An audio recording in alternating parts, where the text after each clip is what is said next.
அந்த இது நம்பர் முதல்ல போட்டுக்கோங்க.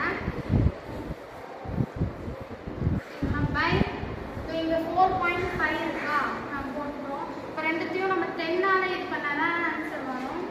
முதல்ல 10ஆல் இது பண்ணால்